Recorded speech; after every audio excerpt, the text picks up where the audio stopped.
40 ans de cotisation pour se retrouver au final à la retraite avec 50% de son revenu de fin de carrière. Non mais vous imaginez?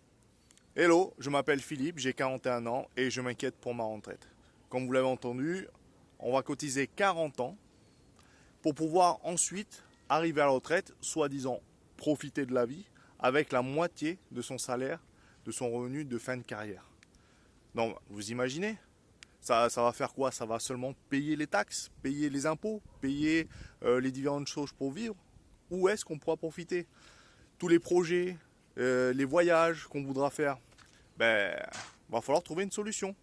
Et c'est pour ça que j'ai créé cette chaîne, pour pouvoir justement trouver des solutions, notamment par l'investissement en bourse, qui va permettre, je l'espère, non, même je suis sûr, de multiplier par 2 mon revenu à la retraite, au minimum par 2. Bien sûr, je ne suis pas un expert, je commence juste. Et comme je ne sais pas investir vraiment en bourse et que je vais l'apprendre au fur et à mesure que je vais suivre des formations, ben, ce que je vais faire, c'est que je vais suivre ceux qui sont les plus grands experts, comme Warren Buffett. Là, j'ai déjà téléchargé les actions qu'il a dans son portefeuille, surtout ses actions à dividendes. Et si vous le voulez, d'ailleurs, dans la description, il y aura un petit lien. Vous pourrez télécharger justement cette liste d'actions pour vous faire une idée de ce que vous pouvez investir suivant ce que vous pouvez mettre de côté tous les mois. Parce que avant d'investir en bourse, la première chose qu'il faut faire, c'est avoir des revenus qui vont dépasser ce que vous dépensez.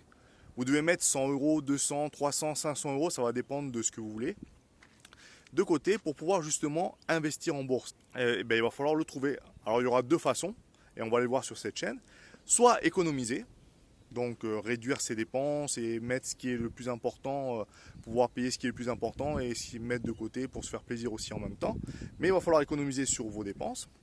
La deuxième possibilité, c'est d'augmenter vos revenus. Donc soit en vous créant un revenu en faisant une petite entreprise et avec ça, vous pourrez investir en bourse suivant ce que vous voulez en déterminant vos objectifs. Si le contenu de cette chaîne vous intéresse, va vous intéresser, puisque c'est une toute nouvelle chaîne, je vais partager avec vous comment se faire un revenu supplémentaire, puisque je vais le faire.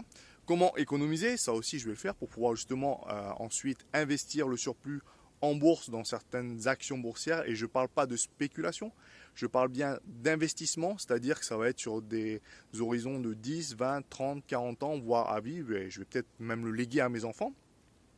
Ensuite de ça, on va voir comment investir en bourse. Les solutions qui existent pour payer le moins d'impôts possible, pour profiter au maximum de ces investissements. Et ensuite, nous verrons pourquoi investir en bourse, pourquoi la bourse plutôt que l'immobilier. Ça ne veut pas dire que je n'investirai jamais en immobilier, mais pour l'instant, par rapport à ma situation actuelle, donc je suis, on va dire, auto-entrepreneur ici sur l'île de Tahiti. Donc par rapport à mes situations actuelles, où j'ai des revenus qui sont pas tout à fait fixe, qui fluctue. On va mettre beaucoup de côté, entre 50 et 100 euros pour le moment, même si vous verrez que mes objectifs sont plus importants. Mettez un petit pouce bleu sur cette vidéo si vous avez aimé ce que j'ai dit, et abonnez-vous à la chaîne pour voir les prochaines vidéos, comment je vais faire pour investir, et si ça peut vous donner des idées vous-même pour investir. Allez, à bientôt!